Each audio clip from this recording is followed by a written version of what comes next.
Hey y'all, welcome to Tool Talk. It's Amber. And Heather. And here we are, ready to talk to you today about how important eating is to losing weight. Yes, this is going to be a good conversation, I believe, and hopefully beneficial for those out there who may be considering how it is that they're losing their weight. Yes. All right. So Heather, you came up with this topic. So tell us what you were thinking. So I see a lot of people. I think the biggest misconception that I hear a lot when people are talking about losing weight is not eating. So they focus more on not eating instead of what they're eating. So they tend to go towards, I get a lot of clients that come in and they work out with me in the morning and they're very weak and unstable. And I'm like, did you have breakfast? Well, no, I haven't eaten yet. And I'm like, okay. I said, what time did you eat supper? Well, I ate dinner like at 5 o'clock yesterday. So you haven't eaten, and we're training at like 9 a.m. and they haven't eaten anything since 5 p.m. And then they wonder why they don't feel well.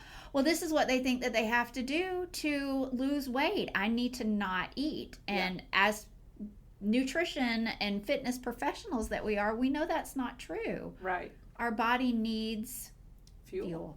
Yes, this is true. And so some of you might be thinking, oh, well, that sounds like intermittent fasting, right? You know, they've taken that period and they're not eating. And what I find with our clients, and this is something that I've talked to many of them about, is why would you not fuel your body so you have the most amazing workout when you come in? You're paying to work out.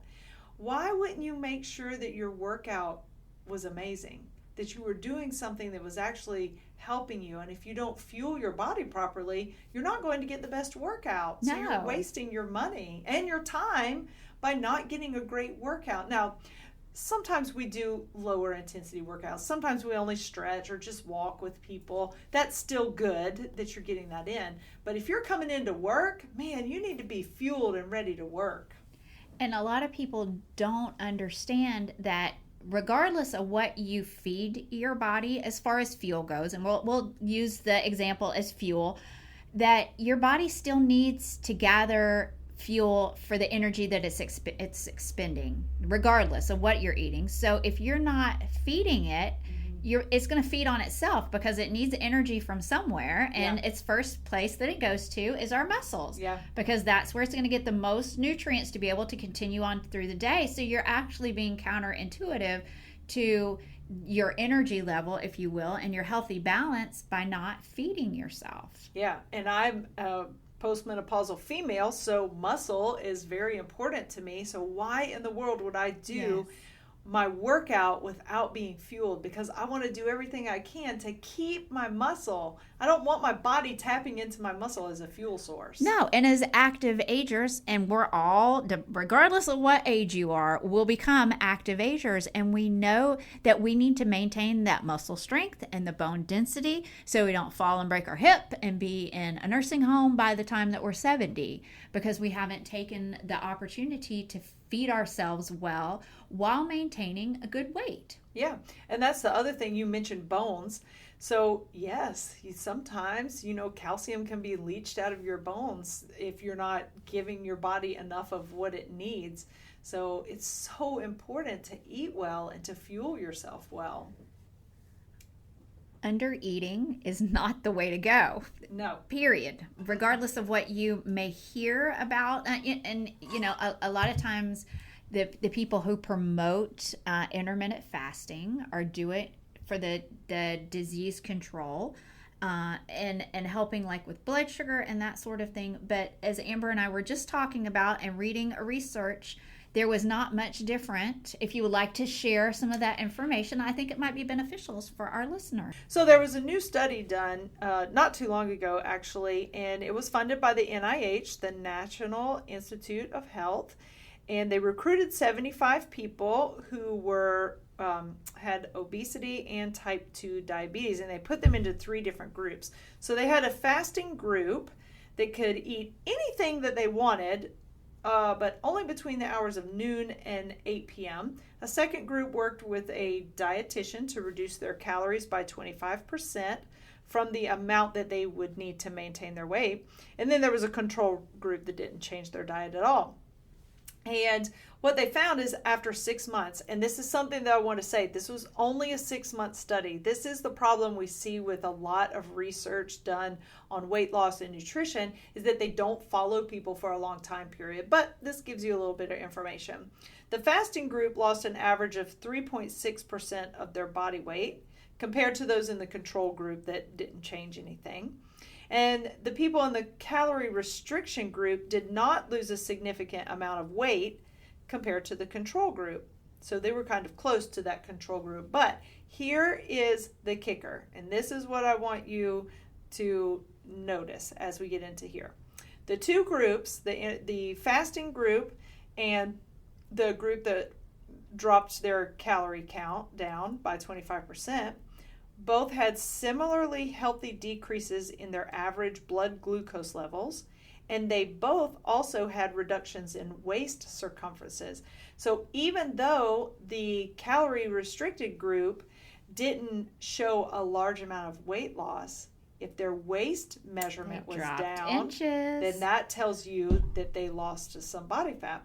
So I found that to be very interesting. And the thing about it is, when it comes to the blood sugar, the blood glucose levels and the control of that, a lot of people use that as a reason why they're doing intermittent fasting. But you guys, here's the thing. Intermittent fasting is basically just skipping meals. Yes. All right, that's what you're doing. You're just not eating for a time period. And of course, your blood glucose levels are going to change. Your insulin levels are going to change then, because you're not putting food into your body. But we know for a healthy individual, you can control your blood sugar levels by exercising, by lifting weights, by doing your daily walk, by making sure that you're actually having a balanced plate of food.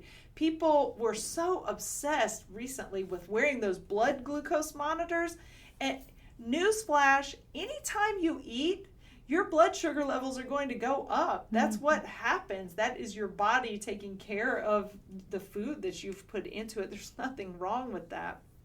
And I think that we're focused on the wrong thing.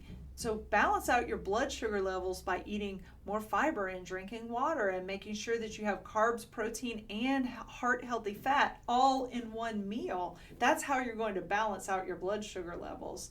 And then exercise. That's right. And just to make note, there's always exceptions to every rule. Yes. So we're not saying this across the board. But a lot of times with these, anytime you change your diet into under eating, or you're doing the intermittent fasting, or whatever it is you want to call it, you're going to lose weight initially because you're decreasing the amount of calories that you're bringing into your body. But at some point, your body's going to start realizing what's happening, and you're going to level out. And you're going to stop losing weight. And you're like, how much less do I have to eat in order? And we have seen this a lot in several clients who have come to us because they've hit what we call the plateau.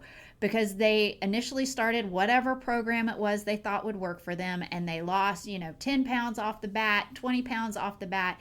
But that's been weeks or months ago, and they have not changed anything else except reducing their calories. And they're still not losing weight. So they get frustrated because they're only eating 2 pieces of bread a day, and I'm still not losing weight. Your body is very smart. It was engineered to be able to sustain itself. So it will realize that it needs to cut back and your metabolism needs to slow down. And we know that in order to keep your weight loss going, you need to speed up that metabolism, and that means eating more. And we have a lot of clients, when we tell them when they've reached the plateau, and we look at them in that face, eye to eye, and say, you need to eat more. And they're like, how much more? And we will tell them how much more, just to say, because your body has a regulated amount of calories it needs just to stay alive. So you reduce that a little bit, you'll start losing weight. Well, like I said, you'll get a point to where it will sustain itself. So you've got to increase it so it picks up its energy level, and then the metabolism picks up and it starts burning. It's, the nutrition that you're eating starts being used as fuel instead of just sitting there to keep you alive because you've starved yourself. So it needs to be fed, and then they think, well, I can't eat that much. Right? I've heard that more than once too. I can't eat that many calories. How am I going to lose weight by eating that many calories? And at that point, you just have to trust the process. Yeah. And that's a little bit of when you look at like the phases. So you can't stay in a calorie deficit forever. You have to come up into a maintenance level for a while to let your body readjust. That's why when you work with a nutrition coach like Heather and myself, we can help you through those phases. There's things that your body does. There's some biofeedback that your body has that tells you when it's time for you to come out of a deficit. And that's where a lot of people go wrong, is that they try to just hammer in that deficit for so long because they haven't reached their goal weight. Right. And that's not how it's done smartly. Or a way for you to keep going and like feel your best and then finally get to, if you have a goal weight, which, you know, at this point, can we just work on looking and feeling better, good, right? That's all we need, it doesn't. People. Who cares what the scale says? Yes. You know, it's more about or what size dress you think yes. you need to be in. Good gravy. I mean, listen, I'm 40 pounds heavier than I was as a senior in high school. I'm never going to be that weight again. That would just be stupid for me to try to get to that weight. I would look terrible. Right, and you would have a bad attitude because you'd be hungry all the time. Because my body is different. I am a female, right. older you need female. to look your best where you are in your life. Yes, and you brought up metabolism, and so many people feel like their metabolism is broken. That's one of the marketing things that they'll use sometimes for these fad diets or some kind of a supplement that they're trying to sell you. It's not that your metabolism is broken. It's just that you've been under eating for so long that you've slowed that down. That doesn't mean that it can't be revved back up. You just have to do it properly. Without using fat burners, or AKA speed, to get it going. We've all heard those supplements to get your metabolism boosted. Here, take this. And basically it's speed. Yeah. That's what you're feeding yourself. Yes, which of course that's going to be an appetite suppressant. Yes. It's going to speed up your heart rate. Yes. It picks up your body temperature, so you are burning more calories when you use an amphetamine. Yep. But do we need to be on drugs to do this? And no. I say that from experience. I 100%, after I had both of my children, went on a nutrition supplement program, if you will. So basically they were saying I did not have to change. I was back, that was in my life when I was looking for a quick fix, because, you know, we've all been there at some point, whether or not we want to admit it. Yes. And I will be happy to admit it. I was very uneducated, and I was overweight from having 2 kids back to back. And I was just wanting a quick fix. And I took what they called fat burners, and literally I would be driving down the road just enraged, and my heart going 200 miles a minute. And I'm thinking, I am going to basically let my heart burn all of the calories for me. It was amazing. And I lost weight, and it was fabulous until I stopped taking them. Mm-hmm. And then I didn't know what to do with myself, and I gained all the weight back. Yeah. Yep. Because your appetite comes back. Because my appetite comes back, yes. Heart rate goes back to normal, and your body temperature goes back to normal. Yes. And so, yes, and that's, you know, those things don't make you feel well. No. That's just not something you can do. And so we want you to be able to think about these things and do what's right for you and makes you feel better. And let me tell you with the under eating, because I've worked with hundreds of clients over these past 30 plus years that I have been in the industry.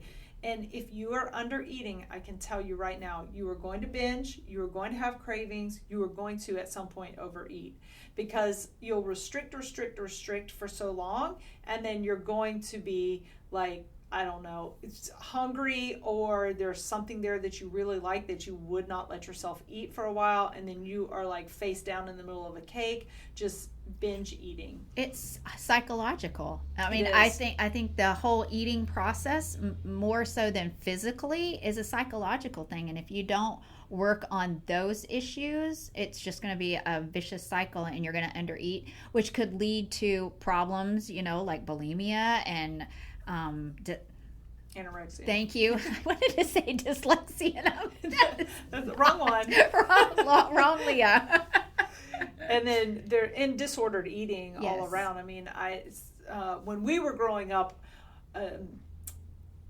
eating disorders is Yes. what they called bulimia Yes. and anorexia, but Yes. now we have disordered eating, and it's from the diet industry and Yep. all of the crazy stuff. People think, oh, I can only eat meat, or I can't have carbohydrates, or I have to load my plate down with fat. Now we have this really disordered sense of what we are supposed to eat. Not us, because Yes. we know.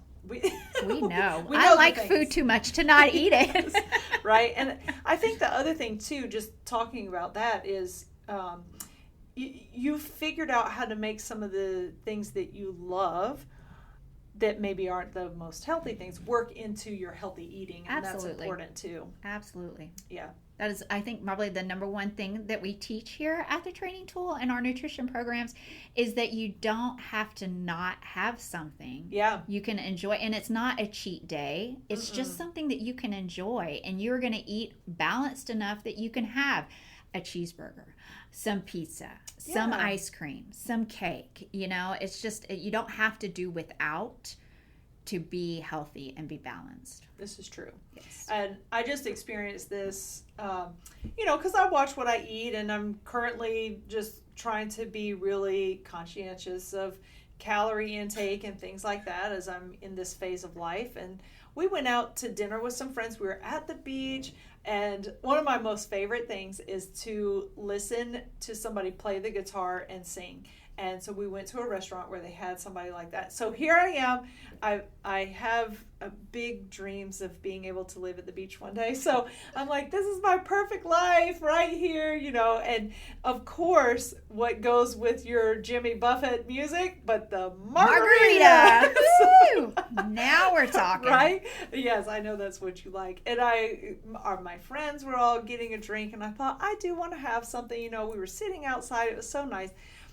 But I went over and I looked at the menu, and I was like, okay, I know how many calories are in a regular margarita. Well, they had a skinny margarita that was just the juices, like lime and lemon with the tequila. And I was like, okay, I can choose to have that and have one of those and enjoy the moment and have fun and not like wreck my whole day. And then I had a healthy dinner that was like shrimp and vegetables and a little bit of Caribbean rice. How nice. I mean, it was so nice. And I never did I sit there and feel like I couldn't be a part of the group, or I was like, oh, I'm the healthy eater, because I was the most healthy eater out of the group.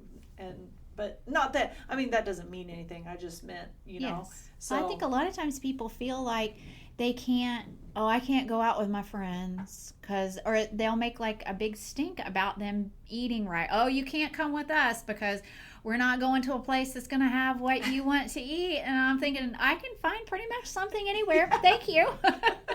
Do you just really not want me to go? Right, exactly. It doesn't have to be a thing. You can enjoy life and lose weight and be happy and look healthy and be strong. Yeah. And so this is a good place to say, because we're talking about going out to eat and those kinds of things with the under eating, that is a lot of times will be stressful for people, and then they won't eat throughout the day so that they can have something at the party or have something at dinner. I would never. It does ever not do work that No, way. it does not. It doesn't work. No, I make sure I am well fueled before I go into that kind of an event, because otherwise, guess what I'm going to do? I'm going to binge eat. Yes. I'm going to eat a lot more than I would have. And chances are most of the time you know where you're going beforehand. Pop up the menu on your phone and see what they have to offer. Already have something decided before you get there. Yes, and then follow through with that. Absolutely. Because that creates a trust in yourself that you can make a good choice, follow through with it, and still maintain on whatever kind of plan that you want to be on. Yes. All right. Awesome. So now we know it's important to eat.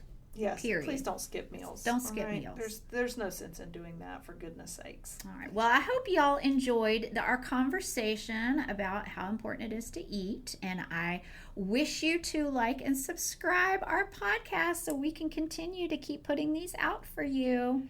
Yes, and thank you for joining us. And remember, if you ever have any questions, feel free to contact us. We'd love to chat with you. Bye. Bye.